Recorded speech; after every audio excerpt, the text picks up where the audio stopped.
जंगल राज्य में झुमरू नाम का एक नाई रहता था, जिसके 2 बेटे थे। बड़ा बेटा गबरू जो बौना था, दूसरा बेटा बिलवा जो बदमाश था। चूंकि गबरू कद का छोटा बौना था, इसलिए कोई भी लड़की उससे शादी को तैयार नहीं थी। छोटा भाई बिलवा की शादी हो चुकी थी। एक दिन झुमरू अपने दोनों बेटों को अपने पास बुलाता है। बेटा, मेरी अवस्था अब दुकान संभालने की नहीं रही। मेरी आंखों की रोशनी लगातार घटती जा रही है। ऐसा क्यों बोलते हो जी? अभी तो आप कम से कम 20 साल दुकान संभालेंगे। ऐसा नहीं है। कल ही एक कस्टमर का मैंने मूंछ काटते काटते थोड़ा सा नाक काट दिया। ओह, फिर क्या हुआ? फिर क्या, जैसे तैसे मामला शांत हुआ। कल से बिलवा दुकान संभालेगा। वैसे भी शादीशुदा होने के कारण इसकी जिम्मेदारी ज्यादा है। तो फिर गबरू क्या करेगा? वो कैसे अपना जीवन चलाएगा? देखो सुंदरी, अपना बेटा सबको अच्छा लगता है, लेकिन गबरू में ऐब है। यह तुम्हें भी पता है और हमें भी पता है। इस बौने से कौन शादी करेगा? दूसरी बात, यह सर्कस में जोकर बनकर कमा सकता है। क्या बोलते हो जी? दुनिया का पहला बाप देख रही हूँ जो अपने बेटे को सर्कस में जाकर जोकर बनने के लिए बोल रहा है। माँ, बौना को बौना नहीं कहोगी तो क्या कहोगी? पिताजी ने इसके लिए सबसे अच्छा धंधा चुना है। दूसरे दिन से बिलवा अपने पिताजी की दुकान पर जाकर बाल काटने का काम करने लगता है। 1-2 महीने दुकान चला लेने के बाद एक दिन बिलवा गबरू से बोलता है। देख गबरू, हमारे दुकान में एक ही आदमी का काम है और तू इतना छोटा है कि किसी का बाल भी ठीक से काट नहीं सकता। तूने अपने बारे में क्या सोचा है? क्या करूं भाई, भगवान ने मुझे ऐसा बनाकर भेजा है कि कहीं भी काम मांगने जाता हूं तो सब हंसकर यही बोलते हैं कि तुमसे काम क्या होगा। वह सब मैं नहीं जानता। तुम अपना कहीं और ठौर ठिकाना देख लो। बिलवा बेटा, भाई से ऐसे नहीं बोलते। जितना तुम्हारा हक दुकान पर है उतना गबरू का भी है। देखो माँ, जब पिताजी ने वह दुकान मेरे नाम कर दिया तो फिर तुम लोगों का उसमें कोई हक नहीं बनता। और हाँ, यह बात मैं सिर्फ गबरू के लिए नहीं, तुम दोनों के लिए भी कह रहा हूँ। क्या कहा? तुम्हारा मतलब क्या है? जरा साफ साफ बताना तो साफ साफ सुन लो पिताजी, मेरे परिवार में एक नया सदस्य आने वाला है और मैं नहीं चाहता कि वह हमारे तरह गरीबी में पले बढ़े। तो क्या इसके लिए तुम हम लोगों को घर से बाहर निकाल दोगे? बेहतर होगा कि मेरे निकालने से पहले आप लोग खुद यहाँ से निकल जाओ। नीच कमीने, क्या इसीलिए मैंने तुझे पाल पोस कर बड़ा किया था? पिताजी, यह मत भूलिए कि आज मेरे ही टुकड़े पर आप लोग पल रहे हैं और मैं भी बड़ा हो गया हूँ। मेरे भी हाथ उठ सकती है। क्या कहा? अपने पिताजी पर तुम हाथ उठाओगे? लेकिन मेरी कोई सुनता कहाँ है? जाने दो सुंदरी, यह सब ऊपर वाले की लीला है। अपने नसीब में बुढ़ापे में ही घर से बाहर निकलना था। कल सुबह ही हम लोग इस घर से निकल जाएंगे। सुबह में झुमरू, सुंदरी और गबरू तीनों बिलवा का घर छोड़कर चले जाते हैं। शहर जाने के क्रम में बीच में जंगल पड़ता था। बस जी, अब और नहीं चला जाता, थोड़ा सुस्ता लेते हैं। माँ, पिताजी, आप यही पेड़ के छांव में बैठो, मैं देखता हूँ जंगल में कुछ फल फूल मिल जाएंगे। गबरू फल की खोज में जंगल में चल देता है। थोड़ी दूर जाने के बाद वो देखता है कि बहुत सुंदर कुटिया के पास बहुत से फलों से लदे पेड़ लगे हैं। पास में ही एक तपस्वी धुनी रमाए बैठे हैं। तभी वो देखता है कि एक सांप तपस्वी को काटने जा रहा है। वो झट से सांप को हाथ में पकड़ लेता है, लेकिन सांप बड़ा होने के कारण गबरू को अपनी पूंछ से बांध लेता है। गबरू छटपटाने लगता है। तभी तपस्वी का ध्यान पत्तों की खरखराहट से टूट जाता है और वो गबरू को उसे सांप से अलग कर बचाता है। कौन हो तुम बालक? इस घने जंगल में क्या करने आए हो? प्रणाम महाराज, मेरा नाम गबरू है। मैं अपने बूढ़े माता पिता की भूख को मिटाने के लिए कुछ फल ढूंढने के लिए आया था। मेरे माता पिता नदी किनारे पेड़ की छांव में भूखे बैठे हैं। बालक, मैं तपस्वी देवराज तुम्हारी माता पिता के प्रति आदर भाव और मुझे बचाने के लिए अपनी जान की बाजी लगा देने की तुम्हारे साहस से बहुत प्रसन्न हुआ हूँ। ये लो एक फल, इसमें तुम लोगों की भूख मिट जाएगी। जी महाराज, मैं इसे अभी माँ पिताजी को जाकर खिला देता हूँ, परंतु मुझे यह समझ में नहीं आ रहा कि तुम अपने माता पिता के साथ जंगल में क्यों भटक रहे हो। तब गबरू अपने परिवार और बिलुआ के बारे में बताता है कि किस तरह उसके छोटे भाई ने उन सभी को घर से निकाल दिया। यह फल मामूली फल नहीं है, इससे तुम जो चाहोगे एक बार में वह तुम्हारी इच्छा पूर्ति कर देगा, लेकिन मैं चाहूंगा कि इससे तभी मदद लेना जब तुम्हें इसकी जरूरत हो। जी महाराज, अब मुझे आज्ञा दें ताकि मैं जाकर अपने बूढ़े माता पिता के भूख को शांत कर सकूं।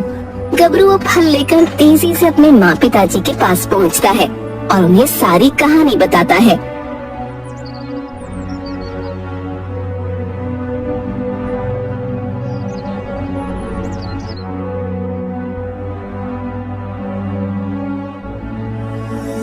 फिर वो लोग फल से अपने लिए स्वादिष्ट खाने की इच्छा जाहिर करते हैं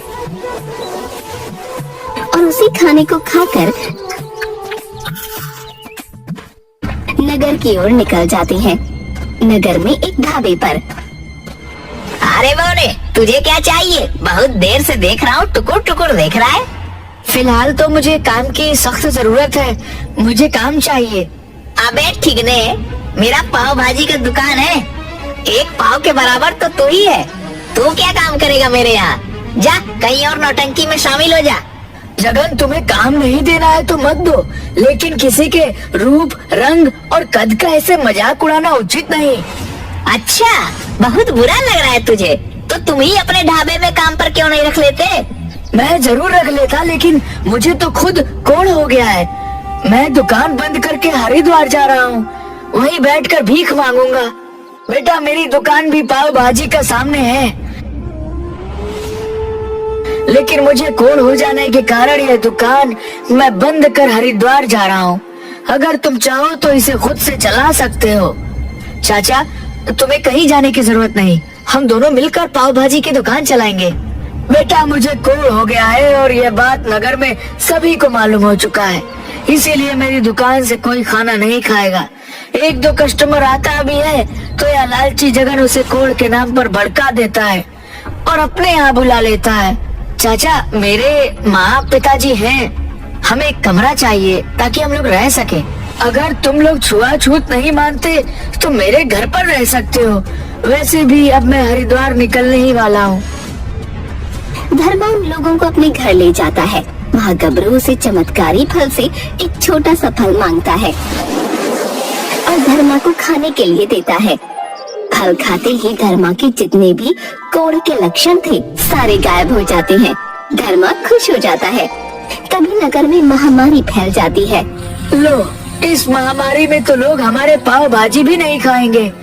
अब हम लोग कैसे रहेंगे? पता नहीं यह महामारी कब खत्म होगी।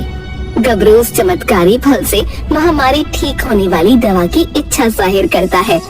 फल से तुरंत एक रस से भरी बोतल निकलती है। उस चमत्कारी रस को पाव भाजी में छिड़क कर वो बेचने लगता है, जिससे बीमार व्यक्ति ठीक होने लगते हैं। उधर प्रीतमगढ़ के दरबार में महाराज की जय हो। हमारी खुफिया विभाग से हमें पता चला है कि जूनागढ़ के महाराज भैरव सिंह हम पर हमला कर प्रीतमगढ़ को अपने राज्य में मिलाना चाहते हैं। जी महाराज, हमने भी पता करवाया है। जूनागढ़ के महाराज भैरव सिंह का मानना है कि हमारे नागरिक उनके राज्य में पलायन कर महामारी फैला रहे हैं, और यह भी मानना है कि हम लोग महामारी पर काबू नहीं पा रहे हैं। अगर एक हफ्ते में महामारी पर काबू नहीं पाया गया तो वे हम पर हमला कर देंगे। और महाराज, इस वक्त हमारे आधे से ज्यादा सैनिक बीमार पड़े हुए हैं। जो है भी वह महामारी से भयभीत है, वह भी आक्रमण का सामना करने को तैयार नहीं है। मंत्री जी, जितना जल्दी हो सके महामारी के रोकथाम के लिए उपाय निकालिए, नहीं तो बहादुर राजा भैरव सिंह के सामने हमारे सैनिक कहीं भी नहीं टिकेंगे।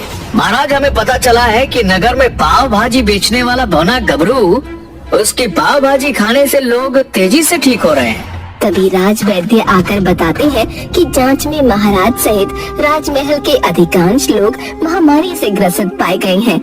मंत्री जी, हमें उस गबरू पाव भाजी वाले की दुकान पर ले चलिए। दूसरे दिन गबरू की पाव भाजी की दुकान पर। मंत्री जी, यहाँ कोई बहुत बड़ी मंदिर है क्या, जहाँ लोगों का तांता लगा हुआ हो? नहीं महाराज, मंदिर नहीं, यहाँ गबरू का चमत्कारी पाव भाजी मिलता है, जिसे खाकर लोग स्वस्थ हो रहे हैं। यह उसी की लाइन है। अबे बौने, महाराज अपने मंत्री और सेनापति के साथ तेरे ही दुकान पर धावा बोलने आ रहे हैं। जल्दी से दुकान बंद कर भाग जा। धर्मा, मैं ना कहता था कि यह बौना किसी न किसी दिन तुझे फंसाएगा। ये पाव भाजी में अफीम डालकर सारे लोगों को बीमार कर रहा है। तभी महाराज खड़क सिंह गबरू की दुकान पर पहुंचते हैं। इस दुकान का मालिक कौन है? महाराज की जय हो, मैं गबरू इस दुकान का मालिक हूँ। बताइए महाराज, आपकी क्या सेवा करूँ? गबरू, मैं चाहता हूँ कि तुम हमारे सारे जनता और सैनिक सहित राजमहल के कर्मचारियों को भी मुफ्त में अपनी पाव भाजी खिलाओ। मंत्री जी, इसके लिए गबरू को राजकोष से धन मुहैया कराया जाए। जी महाराज, आपके आदेश का पालन किया जाएगा। सेनापति जी, अपने स्वस्थ सैनिकों को पाव भाजी के वितरण में लगाइए, ताकि एक सप्ताह के अंदर पूरी तरह से महामारी पर काबू पाया जा सके।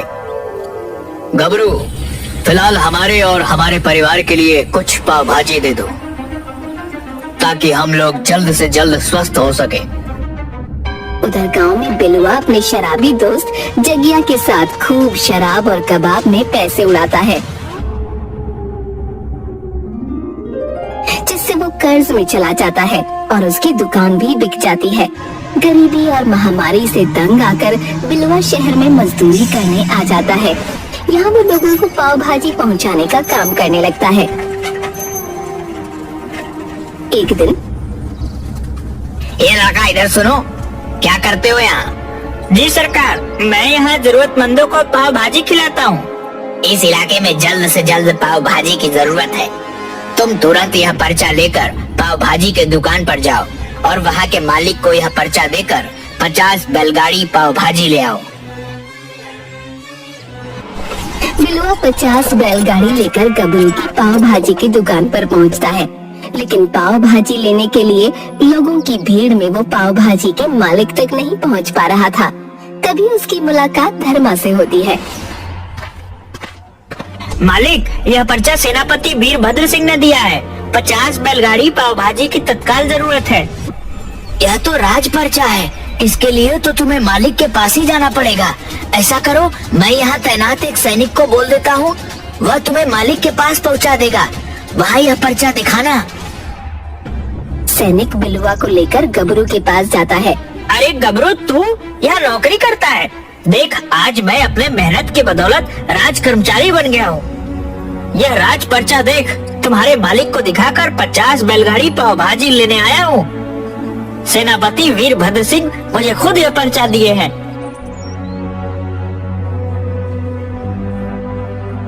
धर्मा चाचा, इसे 50 बैलगाड़ी पाव भाजी दे दो। ए बौने, चल पर्चा इधर ला। मामूली पर्चा समझ कर रखा है क्या? यह राज पर्चा है और मुझे यहाँ के मालिक का हस्ताक्षर भी इस पर चाहिए। हाँ गबरू बेटा, इस पर हस्ताक्षर कर दो। रुको रुको, इस पर दुकान मालिक का हस्ताक्षर चाहिए। धर्मा आगे कुछ कह पाता कि तभी कुछ सैनिक आकर बिलुआ को धकेलते हुए कहते हैं कि साइड हटो, महाराज खड़क सिंह यहाँ आ रहे हैं। थोड़ी देर में लाव लश्कर के साथ महाराज खड़क सिंह पहुँचते हैं और गबरू से हाथ मिलाकर कहते हैं, शाबाश गबरू, तुमने आज अपने राज्य की लाज बचा ली। हमने लगभग पूरी तरह से महामारी पर काबू पा लिया है। जूनागढ़ के महाराज भैरव सिंह ने तुमसे मिलने की इच्छा जाहिर की है और अपने राज्य में पाव भाजी की सेवा देने के लिए बुलाया है। महाराज, ये सब आपके हस्तक्षेप के बिना असंभव था। हमें इसका श्रेय देकर तुमने अपना बड़प्पन दिखाया है। काम तो सारा तुम्हारा ही है। बिलुआ भीड़ में से महाराज और गबरू को सिर्फ टकटकी लगाकर देख रहा था।